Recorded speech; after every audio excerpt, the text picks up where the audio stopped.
Hello, everybody out there on Twitter, on YouTube, wherever else you might be happening to find this little episode of Fighting the Void. Thanks for tuning in. Thanks for coming back, downloading later on, whatever it is that you're doing, however it is that you are coming here. And as always, you can go check out things in the chat. Per usual, I see Madness is already there, even though he says he's not. It's very confusing. And today we are getting back into the Corona issue a little bit, although we're going to look at a couple of different facets of it. One is we're going to focus a lot on the tyrannical actions of various governors, specifically my own governor, the Wicked Witch of the Midwest, Governor Whitmer. And to discuss things with me, I have Tamara coming at me from the wonderful state of Georgia. Yay! Because Georgia is apparently one of the best states in the freaking union right now. Because you have a governor who is probably a potential presidential candidate come 2024, I dare say. Yeah. We're really. I'm pretty pleased with what Georgia did during this whole COVID-19 thing. I honestly didn't even really expect our governor to shut anything down, but it wasn't as bad as what other people did. I think he felt some pressure to do it because, of course, he was listening to the CDC and the stuff, which I guess they kind of need to, but I don't even always trust what the CDC says. And my dad worked there for 30 years. So. Well, and that's one of the most interesting things is I didn't even know this when I asked you to come on the show to talk about, when one goes 1776 on some people. Hypothetically, there's NSA Tom who's watching, I'm sure. And anyway, I didn't even know that your dad worked at the freaking CDC. And so you've got a whole different perspective on this thing than honestly what I was expecting to get. So this is an added bonus. This is icing on the cake. That's right. And I guess throughout this whole thing, I have learned a lot about people I thought were on my side, on the side of the right and, the liberty side and everything. And it's quite frankly shook me because I just try to stick to my principles of liberty. And it's not that I am totally on the deep end of I never trust anything that the government says or anything like that, but I try to use my common sense and say, okay, this isn't right, and they don't have the authority to do this, even if they think they should, and so when it came down to the 1776 thing was because I was rooting on those Michigan protesters at the State House, and a lot of my friends jumped me and told me I wasn't Christian and all this stuff, and I was like, wait, what? Well, let's recap a little bit. Michigan has definitely hit. It's probably gotten more national attention for its protests than anywhere else. One because there's a few factors. One is at least for a while we were the third hardest hit state, so that got a lot of attention. Whitmer came up as a potential VP pick for Biden. That helped with the attention. Then there's the fact that our measures are uncharacteristically draconian. There's some of the at this point right now they're probably just about the worst in the country. If we're not tied with Cuomo and De Blasio over there in New York, we're somewhere. We're definitely in the running for the worst. That's for sure. Especially with Whitmer's latest extension, which is extending the stay-at-home order at least for most of the lower peninsula all the way up to June 12th now, despite the fact that our numbers of cases and deaths continue to decline. So the first protest, actually, I was at. And that was actually very peaceful. Yes, there were a handful of guys here with guns. That's true. And it's perfectly legal in their right. So, and I don't personally have any particular issue with the peasants reminding their betters that they have pitchforks. which Yes. is exactly what those rifles are. They are the modern pitchfork, and Yes. if you don't like it, that's too bad. And it's good that the rulers know that the peasants have pitchforks. That's all I'm saying. And Right. like I said, that was actually a very very peaceful protest. Yes, there were a couple of Confederate flags there, which not a super huge fan of that, but okay, like 2 Confederate flags doesn't one speak for the entire protest. And Right. it's like, really, you're going to focus on that? Yeah. And you know what? There were a couple of swastikas. You know what they were doing, Whitmer? They were making fun of you. They were calling you the Nazi, you Yes. idiot. And anyone who believes that it was people going, yeah, Nazis ruled, no one was doing that. they were There were some calling that believe that, though. Yeah, I know. It's like, if you think for 5 seconds about what the media is telling you, you realize that, oh, of course they're not going rah rah Nazis, or they're calling the government the Nazis. That actually makes lots more sense. So anyway, and then there were a week or two after that, there was another protest, which is the one that really got the big giant massive media attention, where the protesters were allowed by the police and everything into the Capitol building during during a session where they were voting on whether or not to extend Whitmer's powers and all of that. And the police allowed them in with their guns. They didn't storm the place. They were allowed in, and they calmly let themselves get temperature scanned and everything to make sure that they most likely didn't have COVID, at least the fact that they weren't symptomatic. And in they went.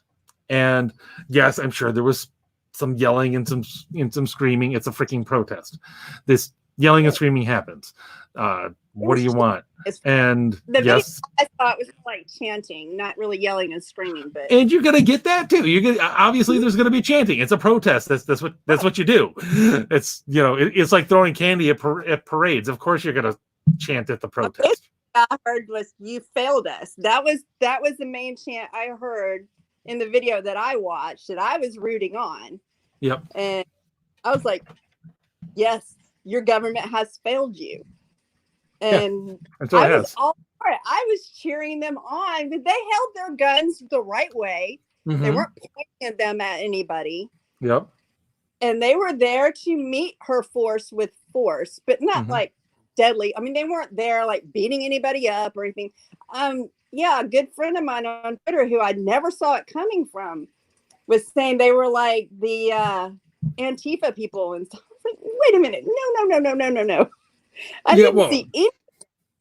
Yeah, you got the whole Michigan terrorist thing with, it's like no, terrorists would run in there, light off a bomb, and then either run away or it's a suicide vest.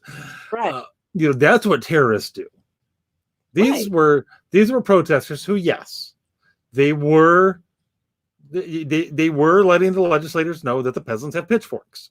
That and yes, that I'm not going to sit here and pretend that wasn't the point. That wasn't the point. That there wasn't an intended little bit of a threat and intimidation there. I'm not going to pretend that. Of course there was.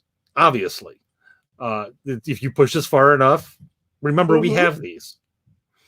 And to that end, a lot of people on the right were kind of making fun of some of the legislators who talked about feeling intimidated. I'm like, well, yeah, I don't really blame them. I'm not going to lie. If I was walking in and there's like a row of angry looking dudes with rifles on the balcony, turning the ground floor into a kill box, yeah, I feel intimidated. I don't, I'm not going to lie. But at the same time, again, I don't have a huge problem with it. You can debate whether or not it's the best tactic, and that's fine. I don't have an issue with that debate. But yeah, I don't also have a whole lot of issue with, again, reminding the rulers that the peasants have pitchforks. Right. And that's what our country was given to us for. The Second Amendment was there for that very reason. And they were literally doing what the founders would have expected us to do under that kind of situation. I feel anyway. Pretty much. I don't disagree with that. And, you know, and that kind of brings us to the question of when do you reach a point when it's like, okay, we're going Boston Tea Party here, and or we're going full on Bunker Hill, and it's like, no, this is ours now, and you're not taking it. Of course, they did take Bunker Hill, but you know, briefly, they had to pay mightily for it though. And it's actually just last night I was with a couple of my kids. I was watching The Patriot, and you know, there is that part at the beginning where they're voting whether or not to, you know, to join basically join the other colonies in fighting the British. And it's like, and I can see honestly where it's a hard decision, because it is a matter of, it's, you know, you're literally saying I'm going to war with somebody that's way bigger than I am. You know, and Gibson said, I'm a patriot, but you don't understand what you're asking for. This is going to be fought in our backyard, you know? And he was right about that. And I love that movie, by the way. Oh, it's a great movie. I would never want that to happen. No. No, I am not a fan. I am not a fan of going down that particular direction. I don't want to go there at all. Right. But I don't know anyone who really does, you know. You know, and that's just it. And that's part of why it takes so long to actually, that's why you can push people very, very far, because nobody wants to fight the fight in their backyard or their front yard or their neighbor's yard. You know, nobody wants to do that because you know what's going to be ugly. It's not, like you said, it's not a battle. It's not the frontier. It's not a battlefield far away. It's in your neighborhood, literally. And it makes it a whole different, it makes it a completely different bug and completely different consideration. At the same time, there are times when it kind of does come down to that. When you have used when you've used everything at your disposal. The question is how. The thing I said was, these people started out as a peaceful protest. Yep. So the governor slapped them across the face arrogantly. I mean, these very much so.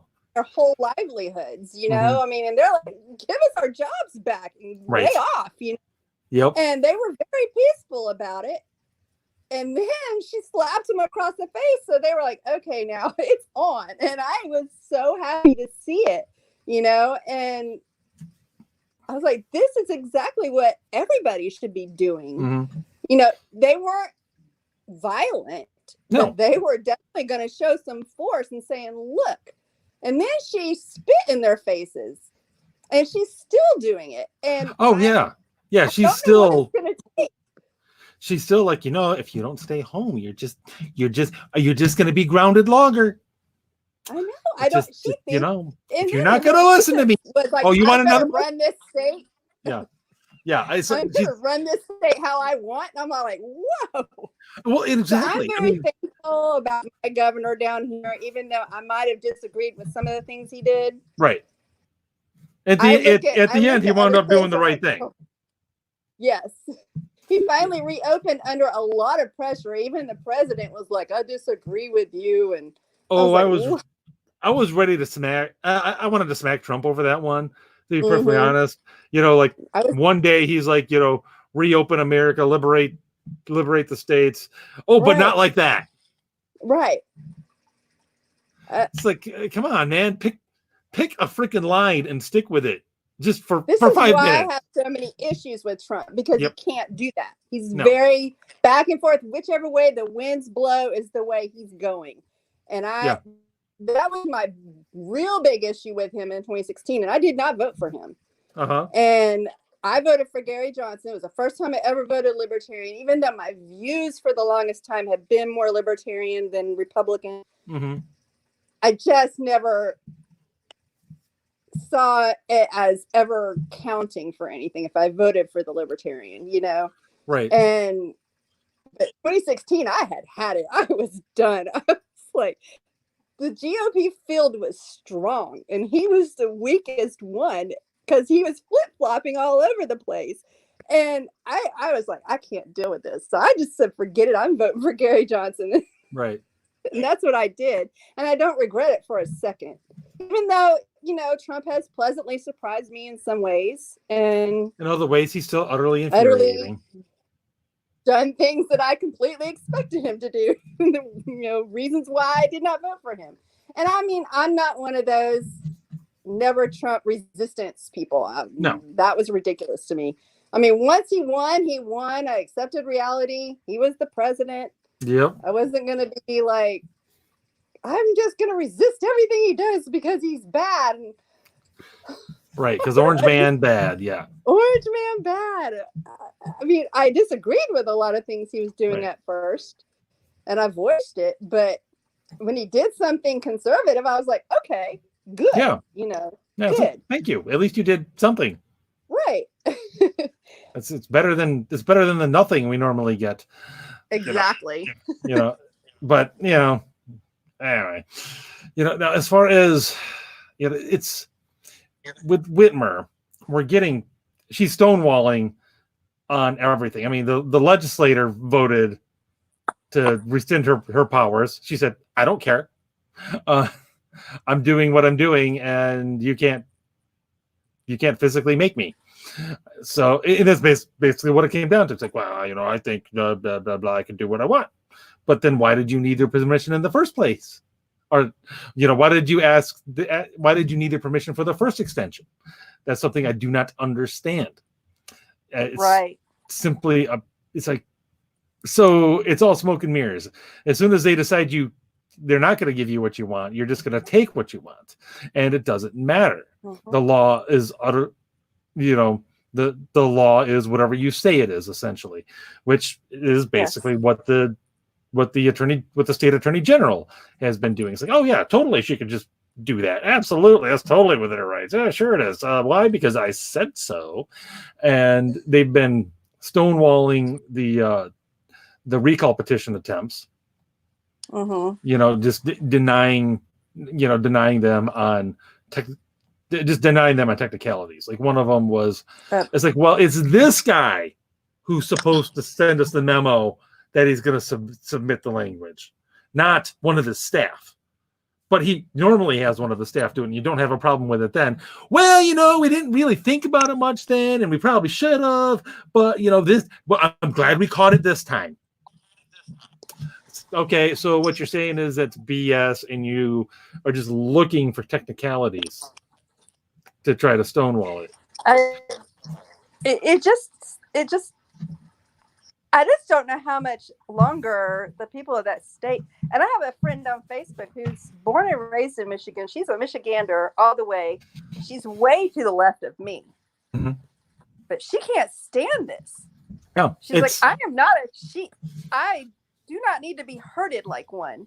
Mm-hmm. You know, and she's like, I am so sick of this governor, and we're on complete opposite ends of the political spectrum, and we're agreeing with this. And that right there, she's not just pissing off people on the right, she's pissing off people on the left too. That's giving me a ton of hope right there, because if people on the left are getting tired of her and her freaking Dolores Umbridge impression, then that is really that is great. Then even if we don't manage to get a recall through, she's more likely to lose every she's more likely to lose every Democrat in the state house and Senate, you know, in the upcoming elections.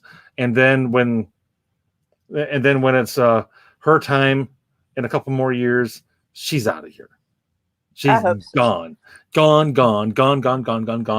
and all of her freaking buddies. And that will just make me so happy. Yes. It's like she sends out her little flying monkeys all the time. I know. It's oh, I have not gotten so frustrated by any politician ever until this lady. Like, Right. I was so blissfully Right.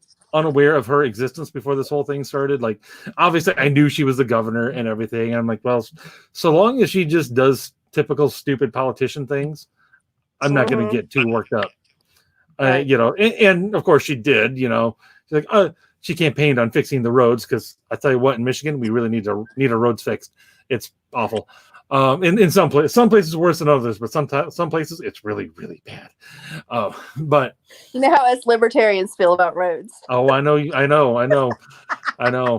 And well, put it this way: Michigan is a perfect case study for the libertarian approach on roads. Go, Eric July. F them bitch ass roads.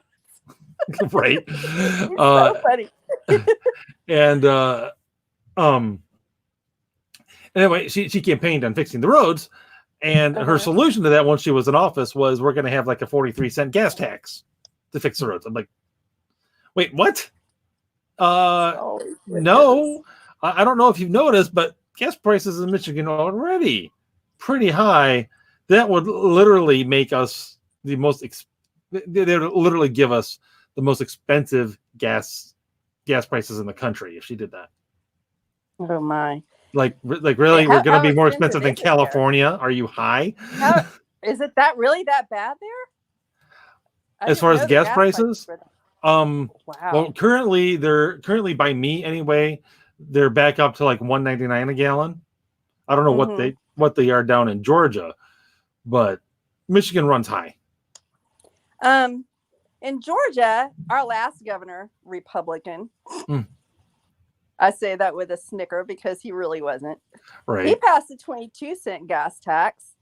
And when I was growing up in Georgia, I mean, like, because I was born in 1967, I remember the Carter years. I was little, but I remember them with all the gas lines and all that stuff. We still had relatively low gas prices back then for the times. And in our little southeastern area, you know, because we had South Carolina, Tennessee, Alabama, Florida, all, you know, surrounding us, we were the state with the cheapest gas when I was growing up. Okay.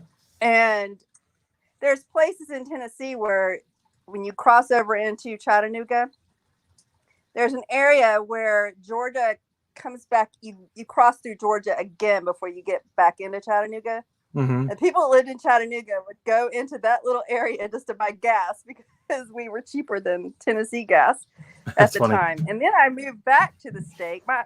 I got married, and then my husband decided he wanted to go into the Air Force. So we went moving all over the place. Right. And when we finally retired, we moved back to the state of Georgia, and there's a 22-cent gas tax, and it's more expensive here than it is in other places around me. And I'm like, son of a... We totally flipped.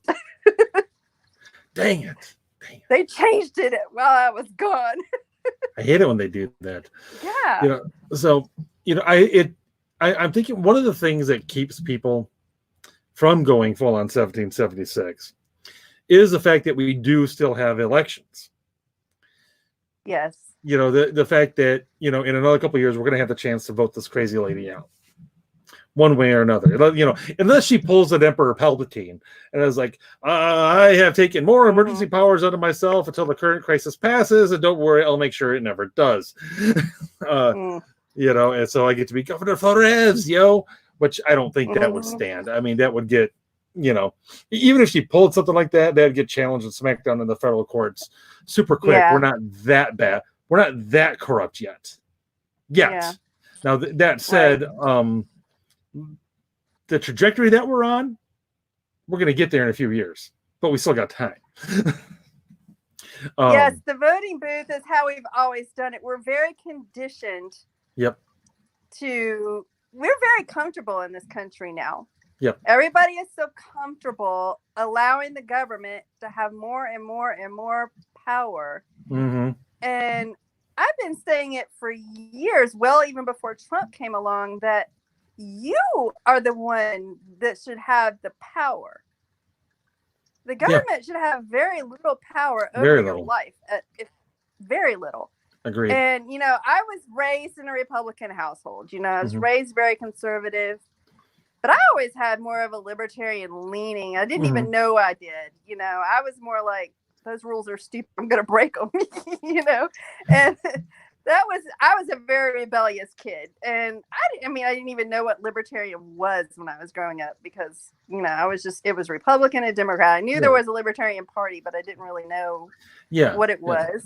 Well, in libertarian is there's, a few different flavors, of course. It seems to me the non-libertine libertarian is actually probably just actually a good conservative who actually believes the principles.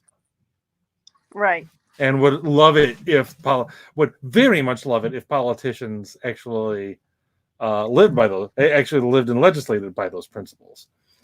Right. Now, where would you say, where would you say like kind of the line is for us? Like, you know what? Elections or no, it's time to go.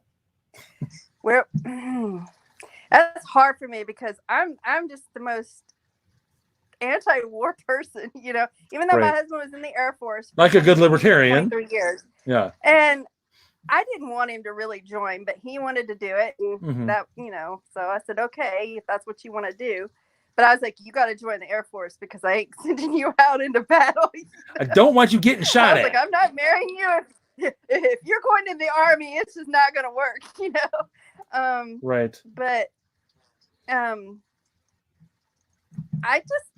did not support all the military action of George H.W. Bush. I didn't think we should be going into I didn't want to do that.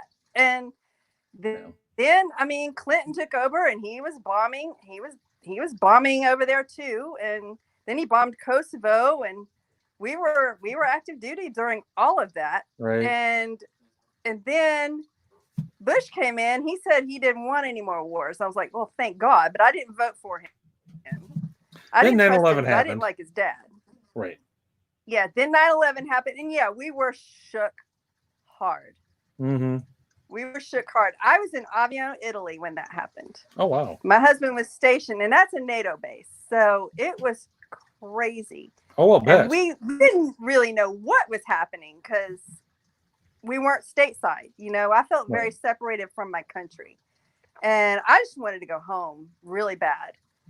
And we did the next May. Our tour of duty was up in Aviano. So we came home in May of 2002. And everything was so different. And I was so against the TSA and all of this stuff. It didn't make any sense to me. Mm-hmm. I was like, the TSA is not going to stop anything. And me and my mother would get in big arguments about that. Mm-hmm. And I was like, I didn't do it. Why should I be punished, And it just seemed like... Well, especially when they get into the whole, we can't do profiling and all of that, so we now have to randomly screen the 90-year-old lady. My thing was, I've always been this way, that if I didn't do it, why am I getting punished? And just because one person does that, you don't punish the whole everybody, Right. That's the way I was in school. If one person did something and they wanted to punish everybody for it, I'm like, I didn't do anything wrong. Right. Why am I getting privileges taken away because of what that person did?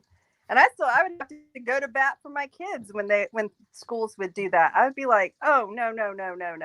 Just because one kid stole a teacher's computer with one of those drawstring backpack things doesn't mean my kid did it. Right, exactly.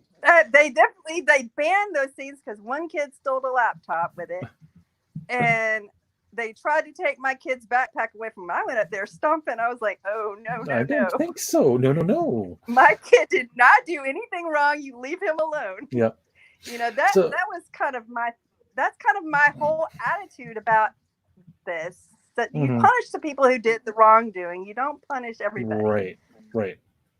Now, when myself personally, definitely a line is, you come for my kids, oh, it's on. Mm-hmm. You come for my kids, you better bring friends. That's all I'm saying. Right. And it's worth noting, Well, let's just say I'm not the only person in my house that can shoot straight. Put it that way. You what? I'm sorry. I'm not the only person in my house that can shoot straight. Oh, gotcha. Yeah, that was my whole thing after 9/11, and I mean it was heartbreaking to me. And we were military, and my friends' husbands had to go after 9/11, and right, it was scary. That must have been. That must have been very scary. I didn't really like know where I stood at that point, because yes, we had been over there bombing them, but these people that the terrorists attacked weren't the ones doing the bombing, Yeah, they didn't have anything to do with it. And not to mention, right. these people were holed up in Afghanistan, and or in Bin Laden himself came from Saudi Arabia, which was an ally. You know what? Yeah, I had zero issues with going over and crushing the Taliban. None whatsoever. Right. Now, when we started talking about going to Iraq, I'm like, people responsible. Yeah, exactly. Then we got distracted by the whole Iraq thing, and I'm like, I'm kind of thinking that's a bad idea. Call me crazy, but just even if they had a couple of communications, so what? I feel like it's not like we didn't already know that Hussein was a bad guy. I feel like the UN kind of sucked us into that a little bit, because they were the ones wanting to go in and inspect, and you wouldn't let them. But I think it was a bad decision overall. Going into Iraq was definitely the wrong call. I mean, for one, that's exactly why it took us so long to go and get Bin Laden, because we were distracted with that. It's like no, that was just a bad idea. It was a bad decision. But I will never say a bad word about our troops that went in there. Right. They were going where they were sent, and everything, but it was a bad decision to go into Iraq. Right, exactly. And you can support the troops without supporting the reason why they're wherever they are. Right. Yeah. But I do remember that my husband was in Oman when we got Saddam Hussein. Oh, okay. So he was over there, and I remember the day and watching Iraqis like destroy the statue of Saddam Hussein and everything. And so my husband was a part of that whole mission of Iraqi freedom and all of that. And getting him wasn't my, I didn't mind getting him, because, he did a lot of horrible. Not like the world is worse off for him not being in it. Right. But what ensued afterwards was. Oops. Yeah. I was like, whoa. Ruh-roh, we didn't. Whoa, dang it. Yeah. I was like, we don't really need to be doing all of this. And it's really coming back to it was a terrible decision. Yeah. And nobody in their right mind can sit there and say, even if they supported it at the time, they're going to have to come to a realization that was a terrible decision that was made. Not that I was going to vote for John Kerry. John Kerry was horrible. So I did hold my nose and vote for Bush the second time, which I didn't want to do, but at the same time, I did not want John Kerry to win. Right. And I'm kind of ashamed of that. I didn't hate George W. Bush. I know a lot of libertarians hate him and all this kind of stuff, and I don't hate him. I just disagreed strongly. Right. Well, yeah, with like the Patriot Act and the creation of the TSA, Homeland Security, all of that. Yes. Now that to bring it back to Corona and that whole situation, it is interesting, at least so far. We have not yet gotten a fresh new federal agency to deal with things. So far, at least, we haven't seen a rapid. we haven't seen a massive growth in CDC powers or anything like that. Right. So far, that's good. So far, Trump has been actually handling this overall the right way when it comes to, you know what? I'm not going to make one giant mandatory national policy. It's going to be, you know what? State, you states, you figure out what it is that you need to do for your state, and that should be good. We'll help you out. Yeah, exactly. He has been beyond my wildest beliefs of how he's handled this. Yeah. He's done everything that I would expect any president to do. Yeah. Under these which is to say relatively little, which is good. Right. Exactly. That's what I want. I don't want the federal government to do much of anything, to be honest. I'm a federalist, and I believe that these powers belong to the states. Now, what some of the states have been doing, I'm like, whoa, but yes. Honestly, I cannot say a bad word about what Trump has done. Now, I can say a lot of things about what he said, but he said the most idiotic things on the regular. So when it comes to things he said, he's all over the freaking place. And when it comes to actually doing, it's actually been fairly steady, especially for him. Right. Which is, really, really good. And it's one of the things that makes it, in a way, it makes it harder to justify going any sort of 1776 thing, because there's a good chance that the feds eventually step in. And again, I'm not eager to go to go full on Red Dawn here, but it's when one does, I would definitely say it's on the table if they take the first shot. like literal actual shot with an actual weapon, not like metaphorically.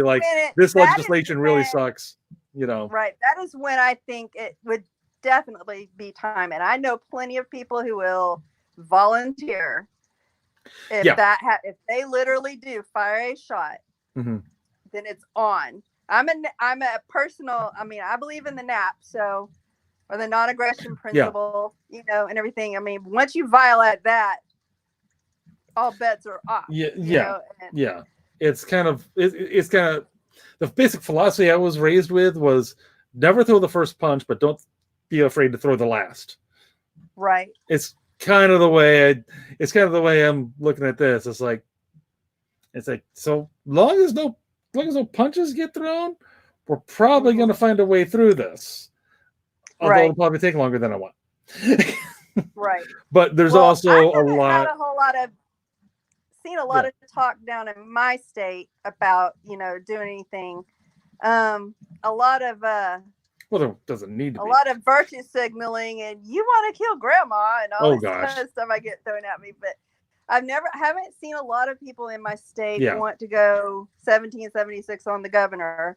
No, and there's literally no reason to in Georgia. And again, I want to reiterate, we're definitely not there yet in Michigan. There's, at the very least, like I said, in 2 years we've got an election.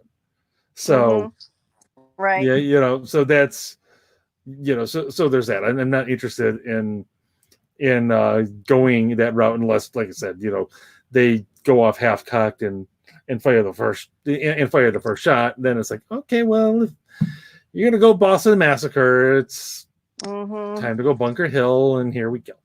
But I really don't know. So far the police and everything have been handled everything extremely professionally. They've been great, actually. At the protests and everything, they've been phenomenal as far as what I've seen and what I've heard. For the most part, they've been really good. The protesters and the police and everything have gotten along great. In fact, at the one that I was at, they were actually stopping by, chatting, like kind of laughing, joking around with us, and it was like okay, there's no issue here. They're not going to start arresting people and everything. The tempers are going to stay calm, which is great.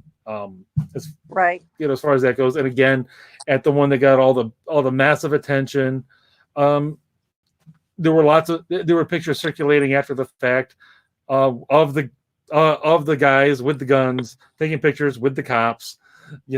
Everybody's smiling, everybody's happy. It's like, okay, this is not a big deal. We're not going to have to literally storm the Capitol and, go French Revolution on these people.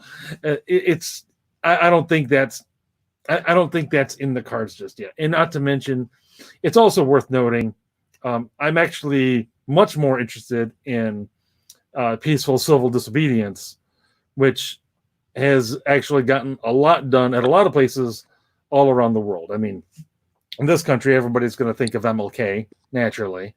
Leading the civil rights movement and not going the route of, quite consciously not going the route of violence. And that did get the job done. It definitely got the job done, probably faster than the violent route. And that's Gandhi led a nonviolent movement to get the Brits out of India. So that was awesome. My personal favorite is, of course, the Solidarity movement in Poland, which eventually helped bring down the entire Soviet Union. Yeah. And all they did was pray and march in the streets. Yes. And that's something that I think we do need a lot. We need a lot more of in this. And this is a criticism that I direct at myself, as much as anyone else.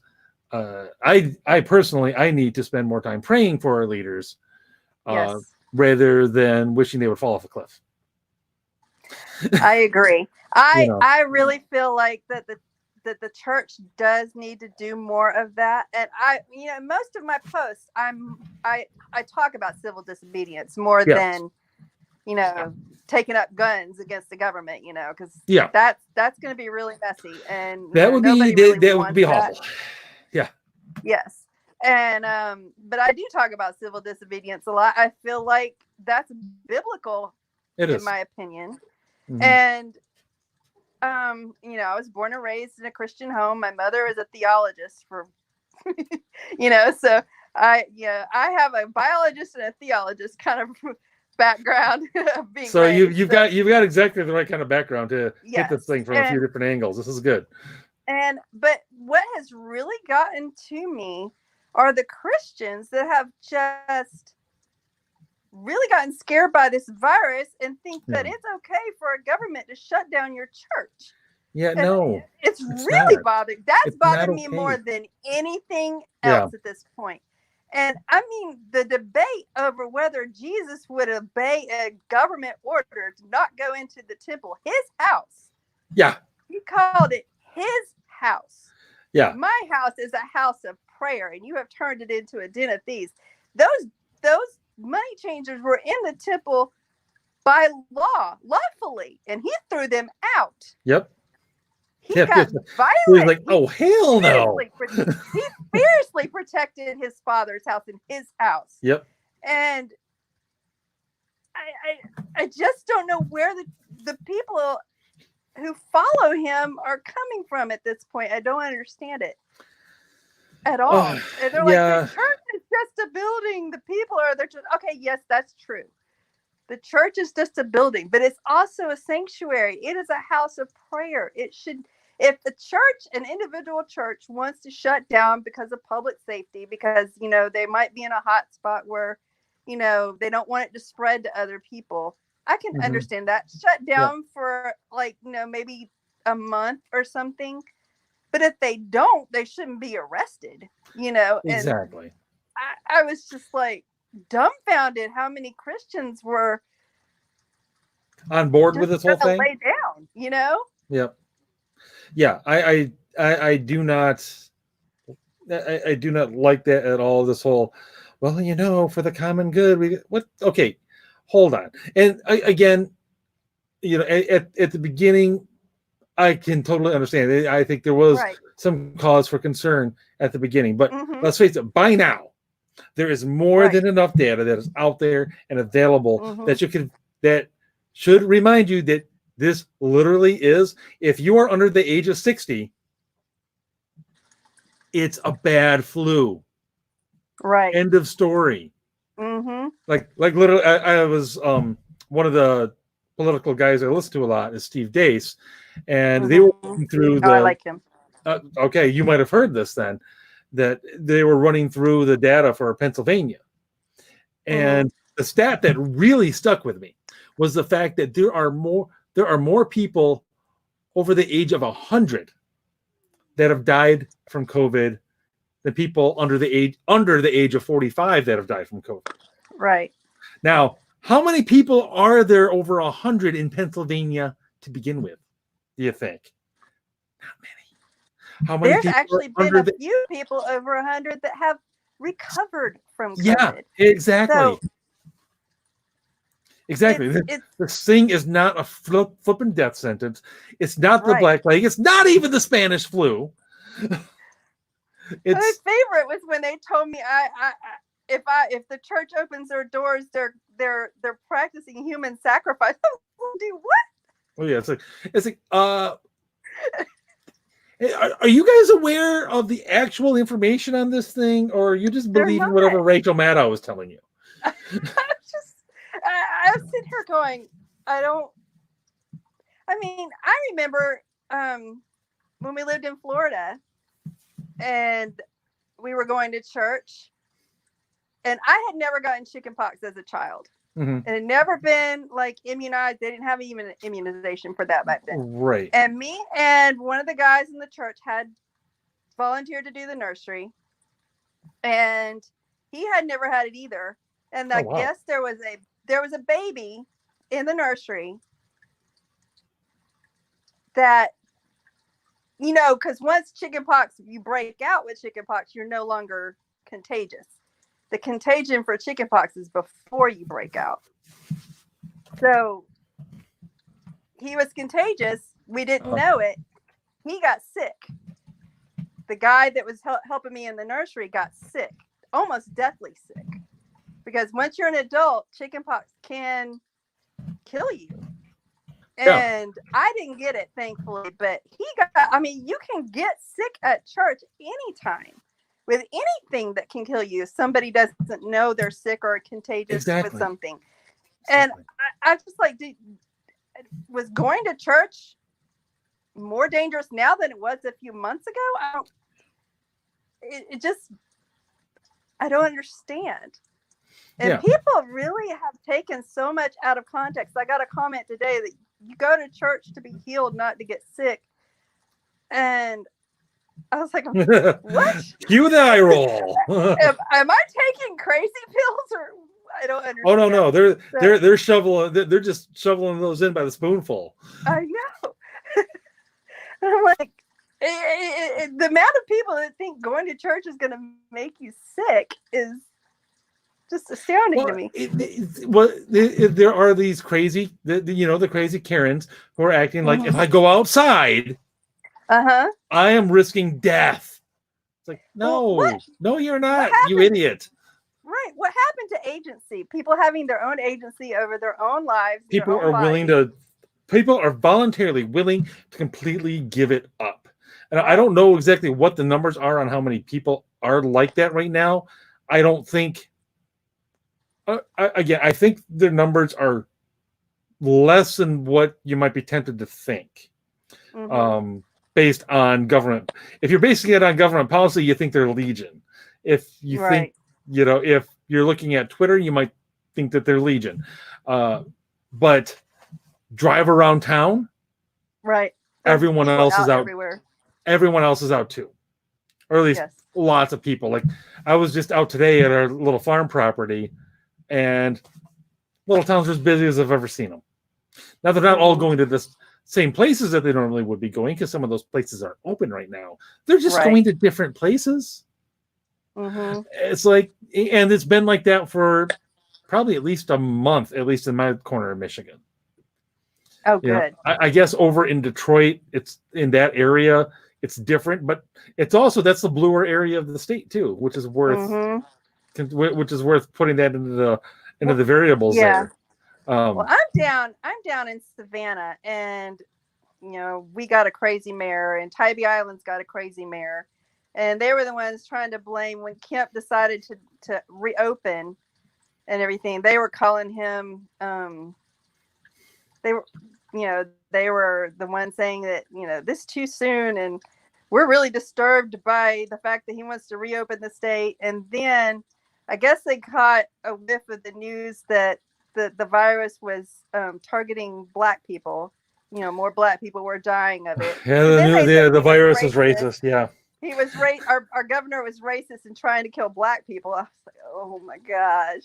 I don't understand. No. And then our state's done really good. Florida's done better than us with with their death rate and everything. And Georgia has done pretty good. We didn't get the massive spike that everyone thought we would get. Right.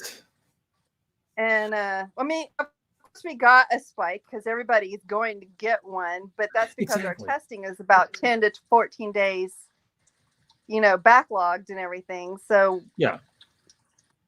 Well, but now it's going way down. And who cares if you've got positive cases? So what? Mm-hmm.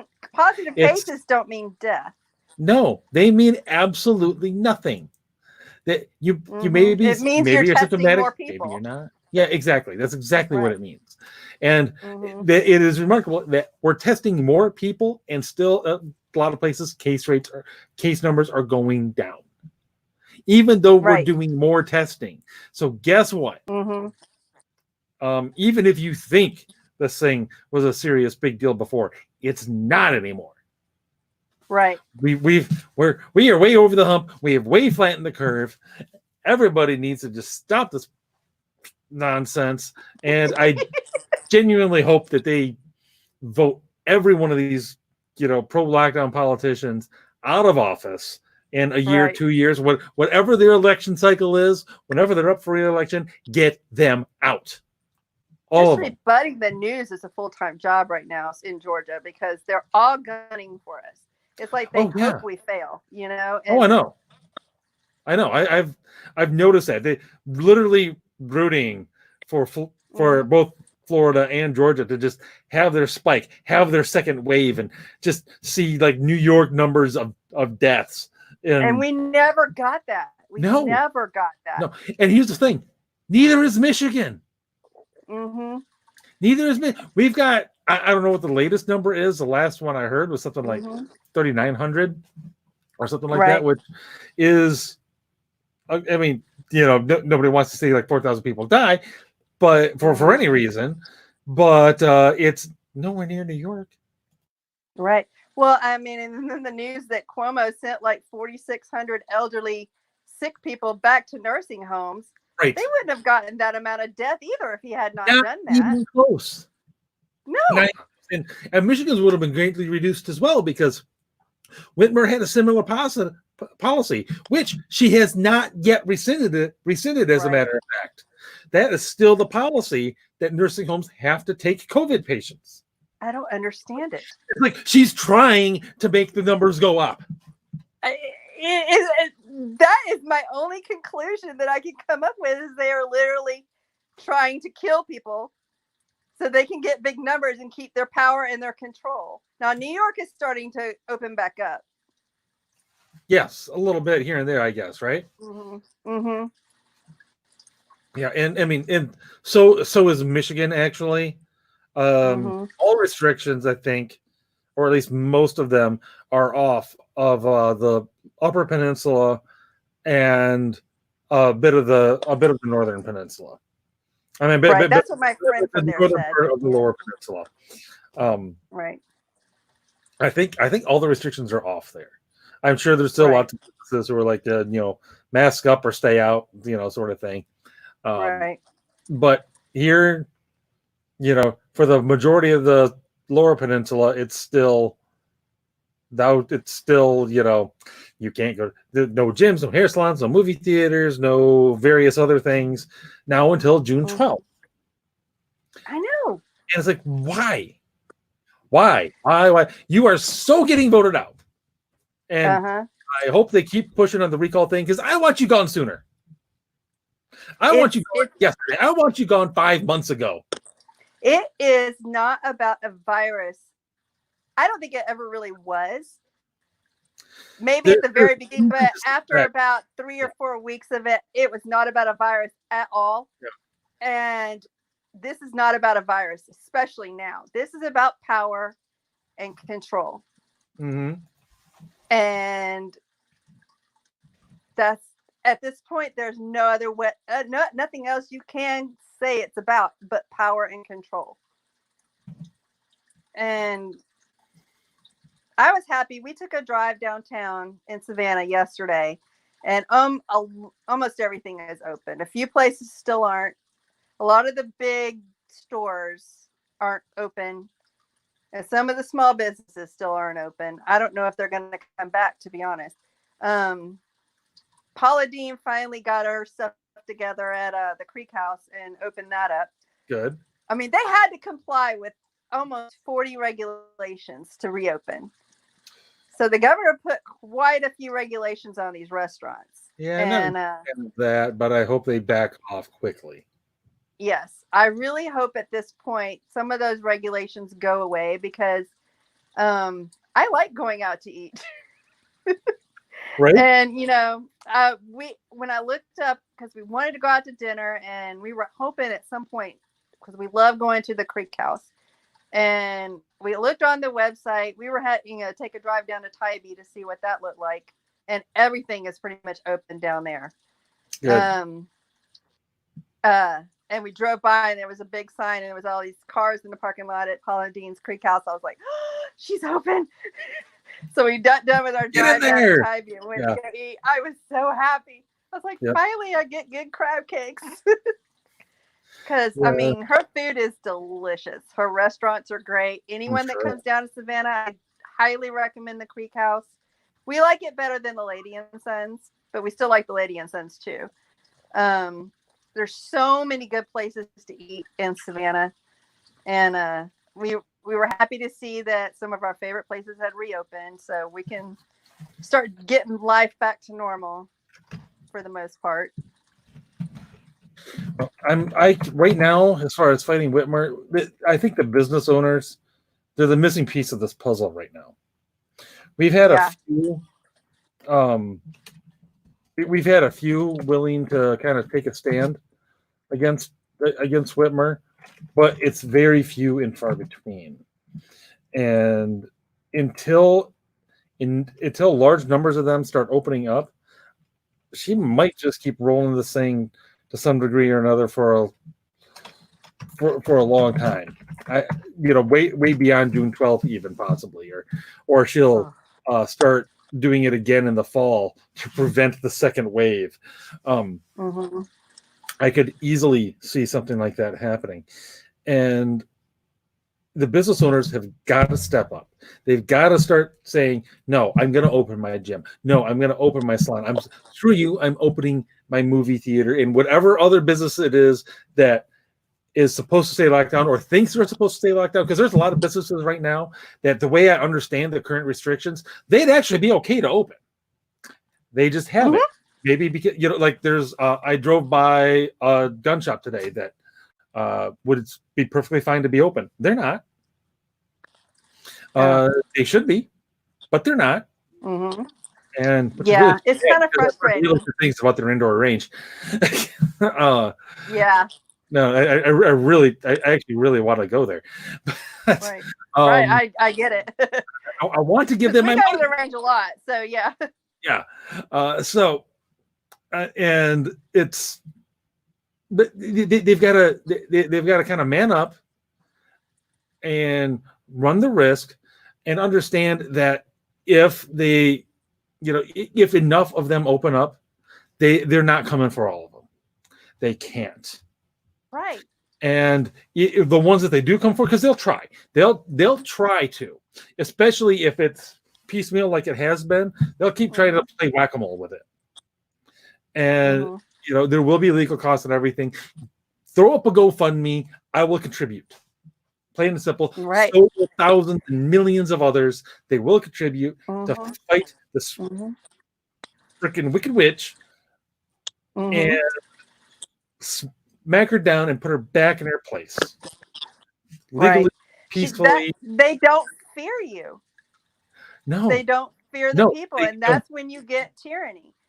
Exactly. No, they do not. They do not fear or respect the people at all right now, and they should, because for one, I think Michigan is finding out that even though Michigan has typically gone blue for quite a while until this past presidential election, even though Michigan has typically gone blue, Michigan is a raging red state that doesn't know it.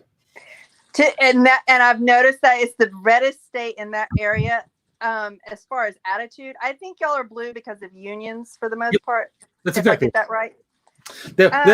That's the primary reason. You also have got a lot of the rich educated liberals over in the Detroit Ann Arbor area, not Detroit proper, but all of the suburbs and everything surrounding it.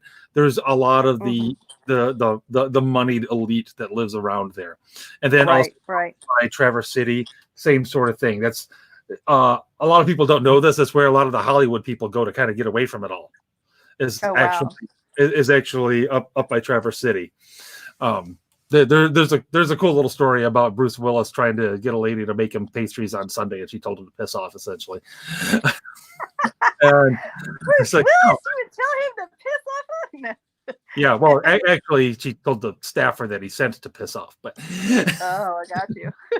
Yeah, I would make pastries for Bruce Willis. right. The lady was closed on Sunday. She wasn't.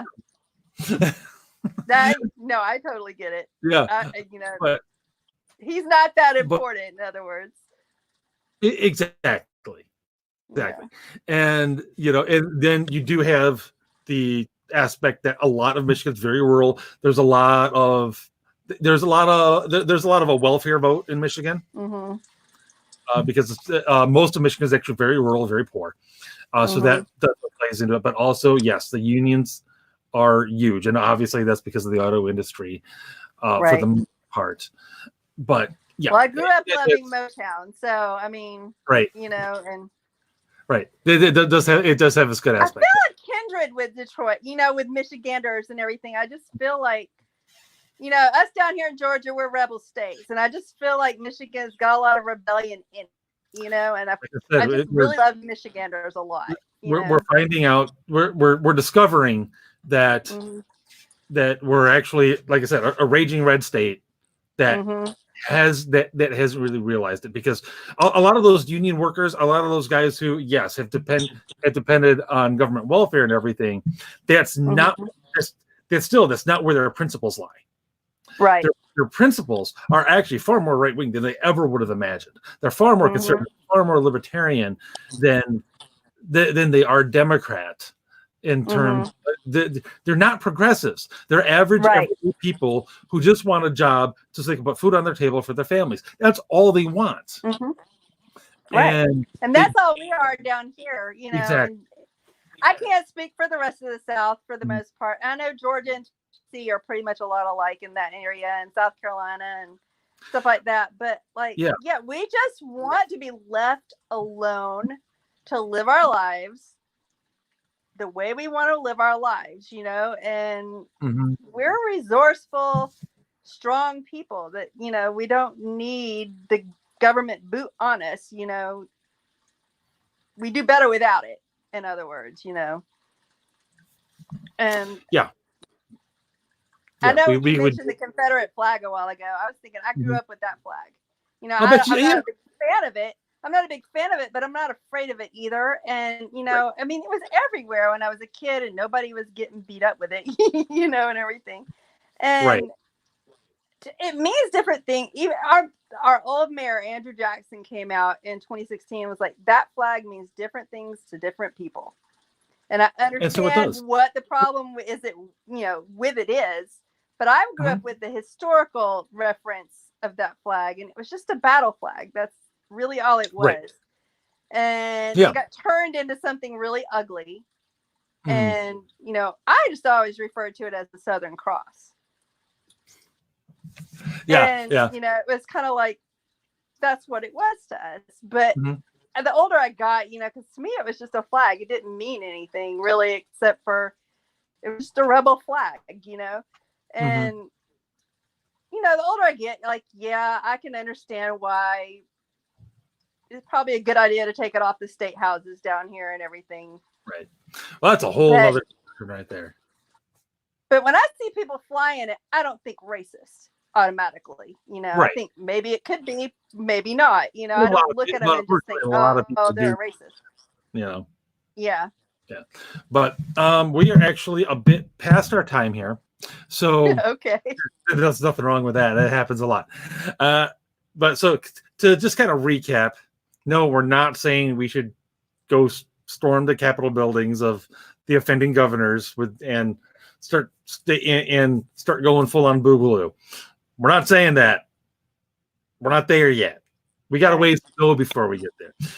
Peaceful civil disobedience, yes, plenty of it. I want lots of that cowbell going. You know, open up your businesses, protest. I don't give a rat's crap if you socially distance or wear your mask. I don't care. Especially since it is now abundantly clear, if you get it, it's a bad flu, people. I'm sorry. You know, exactly. It's just deal with it. You know, freaking drink plenty of fluids and eat chicken soup, just like you normally would. Oh gosh, that reminds me of something that I'll tell you about when we go offline. Just because it's too. Well, my thing was, I never suggested anybody who had an underlying condition or who was elderly, you know, in the danger zone of dying, should be going out and putting themselves in danger. You know, do what you feel necessary to do for you to keep yourself safe. Yeah. I mean, don't take unnecessary precautions with your life, in other words, you know, but. And I'm with you. I don't think it's time to go boogaloo yet. No. And I really am not looking forward to it if it ever gets to that. I don't want that to happen. No. At all. No. So. For now, and hopefully for the foreseeable future, protest. Open your business. If you don't have a business and you hear about a business that's opening, go there. Support them. Right. If they throw up we did that when our state opened. Yep. If they throw up a GoFundMe page, if you can spare $20, throw them $20. Okay. Just, you know, we've got to fight this legally, legislatively. Hopefully if they get in Michigan, if we get the recall language approved, you know, if the governor says, yes, that's the language I approve for you to try to recall me. Right. That's interesting the way that system works. You know, I plan on going and help get those petitions signed because I want her gone and I want her gone peacefully. And if worst comes to worst, vote your offending politicians out in a year, 2 years, get them gone through any peaceful legal means possible. And again, I want to actually reiterate, take a little bit of time and actually pray for these people because they need it. And just as much as they need it, you need it. Because because it helps, you know, speaking on a purely practical level, it helps ground you. It helps keep the anger and everything from like taking control. And you don't want that because that's when you are going to go crazy. That's when you are going to go crazy and do something that you'll regret. I figured, you know, we're going to, but I did see a post today. A good Twitter friend of mine out in Utah is going to, on May 28th, do a day of fasting for Michigan. So, wow. If you want to join him, he's Mormon, but he wants to do a day of fasting for Michigan. And I'm all down for that. So prayer and fasting on the 28th would be a good thing. I think in general, that's a good thing anyway. So you know what? I'll throw it out there right now. May 28th, which is this coming Thursday. Go ahead and pray and fast, give up whatever it is you want to give up. Whether you're whether you're a Catholic, Mormon, Presbyterian, Pentecostal there, Greg, I see you over there in the chat. Don't think I didn't. And yeah, I think that would be very good. I need to do more fasting anyway, so I suck at it. It doesn't help. I mean, it helps. Prayer helps me more than it helps who I'm praying for, but there is power in prayer, and absolutely, and the power in numbers of prayer can definitely change any situation that's going on. So, well, on that actually positive and upbeat note, remember, don't start the Boogaloo. Don't start it. Let's just pray that let's pray that nobody does start it. Let's do that. Let's end on that note. Let's pray that nobody starts it. Well, on either side. And until next week, everybody be good, stay safe, don't get yourselves in any unnecessary trouble, but don't be afraid to stir a little up either. And until next time, keep fighting the good fight.